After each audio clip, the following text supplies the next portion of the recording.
We're going to continue our conversation about how to use bug sprays safely. Our Dr. Jennifer Ashton is back with more. Hello. Hello, Maggie. We established earlier that the EPA has said that it is okay to use bug repellents with DEET in low doses. Correct. But you say there are things we have to keep in mind if we're using DEET. Right. So the most important thing for anyone with small children is that the CDC says that DEET is approved for babies over 2 months of age. Really the 4 biggest tips, which I think are really helpful when using something like DEET, or most people don't know, you can actually apply it to your clothing. You don't have to put it directly on your skin. The other thing is, both for the environment and for your protection, you can actually use pumps instead of aerosols, so it doesn't really kind of go all over. So this is the way that you want to go if you're using DEET. Yeah, more focused. Also, applying it outside rather than indoors is a good idea. Obviously, you want to avoid your face and your hands.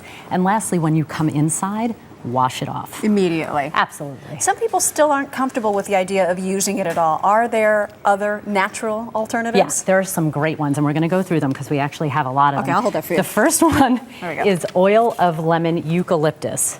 So this can be used on children over 3. And you see, not only it smells good, but it actually can be effective. The next one is something called IR 3535. It's a biopesticide. So we have that there.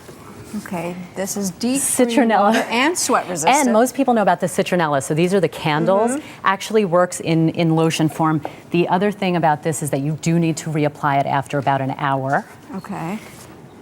Soybean oil. I love this one, Maggie. This one actually is a mixture of coconut oil, geranium oil, very natural, effective. I'm going to use that on my kids this summer. And this one is permethrin. Now, this one is not for skin use. Actually, the shirt behind you has been treated with it. I love this. This can last through 70 launderings. So this is something you apply only to clothing. Without having to reapply in 70? Yeah. So you don't put it on your skin. That's very important, but you apply it to clothing. And again, it generates enough of a zone of safety around you that it's really effective. Okay, I know you really want to get to what to do if you do encounter a mosquito bite, which most of us inevitably will. Absolutely. What happened with your daughter, Chloe? She actually came home covered with pretty bad mosquito bites. Some of them actually look to be mildly infected, and this can happen for children or adults. You know, the fact of the matter is, anytime there's a break in the skin, bacteria can enter. It can spread in a superficial infection that can be potentially severe. So you can apply something like anti-itch gel, calamine lotion,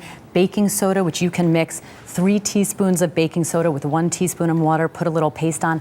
Ice works great to prevent itching. The bottom line is, the more you scratch, the more you have the possibility to spread infection, and it can become severe, leading to something called cellulitis. So this is a real issue for adults and kids. Dr. Jennifer Ashton. You bet. Thanks. Remember, go to the website for all the information, earlyshow.cbsnews.com.